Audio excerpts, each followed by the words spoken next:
میرے حضور نے یہاں تک فرمایا کہ جو شخص قرآن پڑھتا ہے اس کے لہجے میں لکنت کی وجہ سے یا عجمی ہونے کی وجہ سے وہ اٹکتا ہے اور اس کا لہجہ ٹوٹتا ہے، تو میرے حضور نے فرمایا اللہ اس کو دوہرا ثواب عطا کرتا ہے، ایک قرآن پڑھنے کا ثواب اور ایک اس کو اٹکنے سے جو تکلیف ہوتی ہے، تو فرمایا اللہ اس کا بھی اس کو ثواب عطا کرتا ہے۔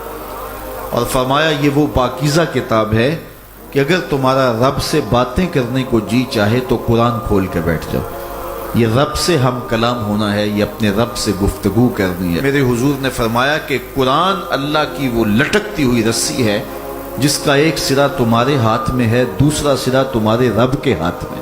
تو خوش نصیب ہیں وہ لوگ جو اس کتاب کے ساتھ جڑ جاتے ہیں اور وہ دھرتی، وہ مقام، وہ جگہیں فیروز بخت ہیں کہ جہاں قرآن مجید کی تلاوت ہوتی ہے۔ گھروں کو قبرستان نہ بناؤ، گھروں میں نوافل ادا کرو اور قرآن مجید کی تلاوت سے اپنے گھروں کو آباد کرو۔ اگر گھر میں روزانہ کی بنیاد پہ قرآن مجید کی تلاوت کا معمول بن جائے تو پھر کوئی جن، کوئی بھوت، کوئی آسیب اور کوئی بدروح آپ کو تنگ نہیں کر سکتی۔ جہاں قرآن کی تلاوت تسلسل کے ساتھ ہوتی ہوگی وہاں جن نہیں ہوگا، وہاں ٹونے نہیں ہوں گے، وہاں جادو نہیں ہوگا، وہاں سایہ نہیں ہوگا، وہاں رحمت الہی کا سائبان تان دیا جائے گا۔ جہاں قرآن پڑھا جائے وہاں نزول باران ہوتا ہے، رحمتوں کی برسات ہوتی ہے۔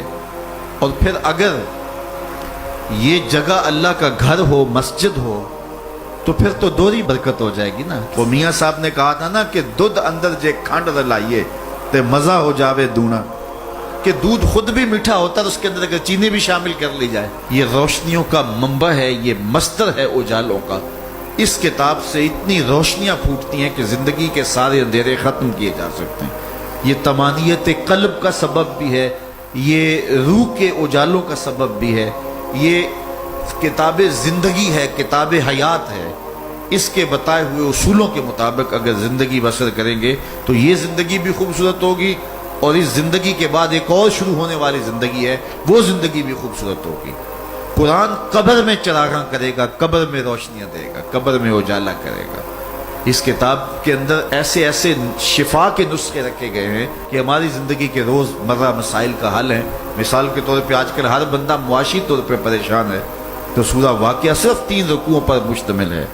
اگر یہ معمول زندگی بنا لے تو سورہ واقعہ جہاں ہوگی وہاں نحوستیں اور بے برکتیاں نہیں ہوں گی۔ سورہ یاسین پڑھو گے تو بے پناہ برکتیں اس کے دامن میں رکھی ہوئی ہیں۔ اسی طرح سورہ اخلاص صرف 3 مرتبہ پڑھیں گے تو پورے قرآن پڑھنے کا ثواب نصیب کر دیا جائے گا۔ ایک شخص حضور کی خدمت میں حاضر ہوا اور اس نے حضور سے کہا کثیر العیال ہوں، ذرائع آمدنی بہت تھوڑے ہیں، تو میرے لیے کوئی دعا کیجئے، کوئی مجھے نسخہ بتائیے۔ تو آقا کریم نے اس کو جو نسخہ بتایا سنا، فرمایا جب گھر جائے تو گھر والوں کو السلام علیکم کہہ دیا کرو۔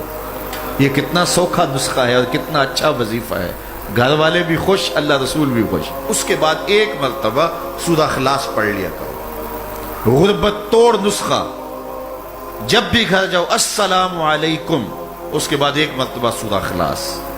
اور میرے حضور نے فرمایا کبھی ایسا ہو کہ تو گھر جائے، گھر میں کوئی بھی موجود نہ ہو، تو فرمایا عمل چھوڑنا نہیں، فسلم علیہ، پھر مجھے سلام کہہ دینا۔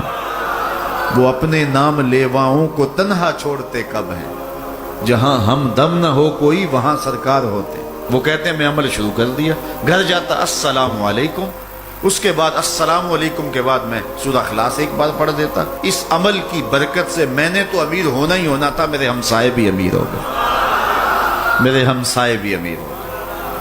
تو قرآن کو اپنی زندگی میں بسا لو، قرآن کو شامل کر لو، دنیا بھی سنورے گی، قبر بھی سنورے گی، نزا کا عالم بھی سنورے گا، حشر میں بھی اجالے ہوں گے، جنت کی بہاریں بھی نصیب ہوں اور رسول اللہ کا ساتھ نصیب ہوگا۔ تو اس کتاب سے جڑو، اس کو ورق ورق پڑھو، اس کو حرف حرف پڑھو، اس کو رکوع رکوع پڑھو، اس کا ایک ایک آیت ممکن ہو تو ایک ایک آیت روز پڑھ لو، اور اس کو ترجمے اور تفسیر کے ساتھ، توضیح کے ساتھ، شان نزول کے ساتھ اس کتاب اللہ کی تلاوت کا معمول بناؤ۔